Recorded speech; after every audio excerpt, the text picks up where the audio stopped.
से बहुत बार बात कही गई कि वेंडिंग जोन मिलेगा तो हटाया नहीं जाएगा, लेकिन ये सब कोई सरकार के द्वारा या कोई नगर निगम द्वारा से कभी ऐसा कोई प्रस्ताव नहीं आया कि कुछ चिन्ह मिला कि ये दिखाने से आपको नहीं हटाया जाएगा, ना जगह मिला, कभी नहीं मिला।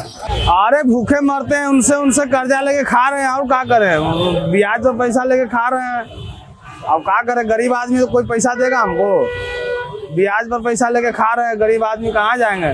नीतीश बाबू को समझ में नहीं आ रहा है। ऐसे बिहार को आज तो यूपी में बिहार बनारस से सब जगह से भगाया जाता बिहारी को, अब बिहारी को बिहार से भगाया जाता। अब कहाँ जाएगा बिहारी? या तो ऐसे मैंने फरसा से गर्दन काट दे और का सब बिहारी को, न बिहार में बिहारी रहेगा न जिंदा रोजगार करेगा, मर जाएगा और का। अगर ठेला आप लोग का जब्त होता है तब कैसे रोजगार चल पाता है? आप लोग का घर कैसे? नहीं चलते हैं, चल जाते हैं घर, फिर उसके बाद कर्जा लेके कौन से कर्जा लेते हैं, उसके बाद फिर ब्याज पर पैसा मिलता है, इसे तो कोई देवो नहीं करता। नमस्कार, मैं प्रवीण और आप देख रहे हैं डेमोक्रेटिक चरखा। राजधानी पटना में लगातार विकास हो रहा है, मेट्रो और पुलों का निर्माण हो रहा है, लेकिन इस विकास की कीमत सबसे ज़्यादा गरीबों को चुकानी पड़ रही है।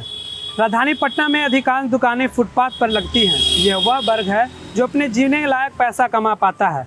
पटना जंक्शन के बाहर पहले लंबी दुकानें लगा करती थी और लोग आते थे और सस्ती सामान और सस्ता खाना खा पाते थे। फुटपाथी दुकानदारों से लोगों को भी काफ़ी आराम होता था, क्योंकि यहाँ सस्ती दरों में खाना और सामान मिल जाया करता था। लेकिन लगातार अभी पटना नगर निगम की तरफ से इन लोगों के साथ गलत व्यवहार किया जा रहा है। पिछले 2-3 दिनों के अंदर तकरीबन 100 से 200 ठेले को नगर निगम की तरफ से जब्त कर लिया गया है और साथ ही नगर निगम ने इनके लिए कहीं भी वैकल्पिक व्यवस्था नहीं की है, जिस वजह से इनके रोजगार पे काफ़ी असर देखने को मिला है। देखिए हमारी इस खास ग्राउंड रिपोर्ट में। आप कब से ये दुकान लगा रहे हैं? किस चीज़ की आपकी दुकान है? दुकान तो है, वही जूस का दुकान है। आप ये दुकान कब से लगा रहे हैं? दुकान तो रोड पर हम लोग जो है 20-25 साल से लगाते हैं। ये बताइए कि आप लोगों को कहीं वेंडिंग जोन की व्यवस्था जो लगातार सरकार अभी तक तो सरकार कुछ नहीं किए हैं। हम लोग ऐसा ही अपना लगाते हैं, दिन भर लगाते हैं, शाम को अपना ले जाते हैं ठेला।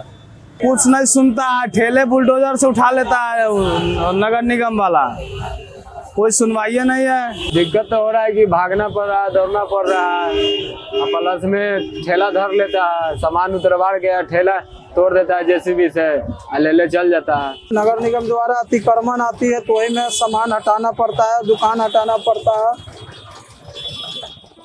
बिजनेस पे कितना असर हो रहा है?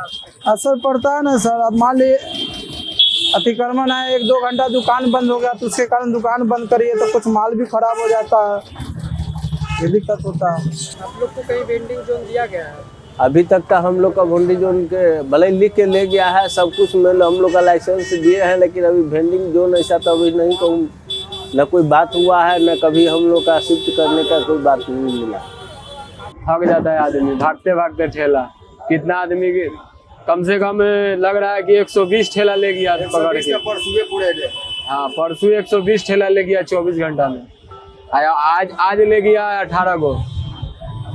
तो क्या वो जो जब्त किया हुआ ठेला रहता है, क्या आप लोग को वापस मिल पाता है? नहीं मिलता, कहता कि आना छोड़ देंगे, 4000-5000 में छोड़ देंगे, बाकी नहीं लाने से कोई उपाय फायदे नहीं है। क्या कि तोड़ देता है ठेला, तब टूटल लाके क्या कीजिएगा? बनवाइएगा तो उतने पैसा लगेगा, अच्छा नए कसवाना पड़ता है। तो नौकरी दे या तो रोजगार दे, नहीं तो कुछ कोई काम दे। हम लोग को न रोजगार दे रहा है, अपना धंधा भी कर रहे हैं तो भगा रहा है नगर निगम वाला। तो नीतीश बाबू को नहीं लग रहा है, ऐसे कहाँ हम जाए गरीब आदमी बिहार से? कोई समस्या का हल करे। समस्या तो बहुत है कि ठेला पकड़ाने पर कोई जब छूटने का अधिकार नहीं है, हम लोग को कोई जगह नहीं है, हम लोग को कोई रोजगार नहीं है। जो हम 500 कमाते हैं, 500 का हमको रोजगार मिलेगा, हम ही धंधा छोड़ने के लिए तैयार है। पहला हम लोग का जब तक मिनिमम में यानी 15 से 20 हजार तक के लॉस होता है। फिर किसी प्रकार आदमी आपसे उनको से ब्याज पर हो जैसे हो लेके आदमी खोलता है। 10 दिन 15 दिन के बाद जब बाल बच्चा भूख मरता है तो क्या करेगा? हम लोग मांग कर रहे हैं कि हम लोग को कहीं व्यवस्था दिया जाए, हम लोग कमाएं, गरीब आदमी है, बाल बच्चा के हम लोग भी पाले। अभी रोजगार पे कितना असर पड़ रहा है? पहले कितनी कमाई होती थी, आप कमाई नहीं? अब कमाई नहीं है, अब जबरदस्ती हम लोग कर रहे हैं, कमाई नहीं है।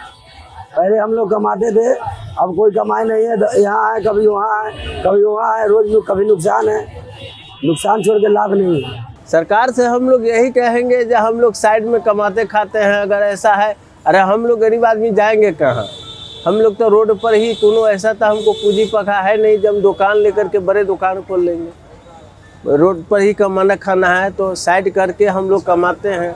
सरकार से यही गुजारिश है जब हम लोग को जगह दे, और नहीं तो अगर कहूँ कमाते हम लोग साइड में हैं तो हम लोग को तंग नहीं किया जाए, क्योंकि आखिर में हम लोग सरकार के ही सहारे न हैं। तो देखा आपने किस तरह से पटना नगर निगम लगातार इन लोगों को फुटपाथ से हटाती रहती है और इनके ठेले को जब्त कर लेती है, जिससे इनका भारी नुकसान हो रहा है। पहले भी कई बार फुटपाथी दुकानदारों ने वेंडिंग जोन को लेकर पटना नगर निगम कार्यालय का घेराव किया था, लेकिन आज तक इन लोगों को वेंडिंग जोन की व्यवस्था नहीं की गई है, जिस वजह से इन लोगों को काफ़ी नुकसान होता आया है। एक तरफ सरकार तो स्टार्टअप्स को बढ़ावा देने का दावा करती है, वहीं दूसरी तरफ फुटपाथी दुकानदार जो बिहार की अर्थव्यवस्था की रीढ़ मानी जाती है, उनको उजाड़ने का काम कर रही है, जिस वजह से इनको काफ़ी नुकसान सहना पड़ रहा है। आपको हमारी ये पूरी ग्राउंड रिपोर्ट कैसी लगी हमें कमेंट करके जरूर बताएं। साथ ही इस तरह के तमाम खबरों को देखने के लिए हमारे चैनल डेमोक्रेटिक चरखा को जरूर सब्सक्राइब करें। धन्यवाद।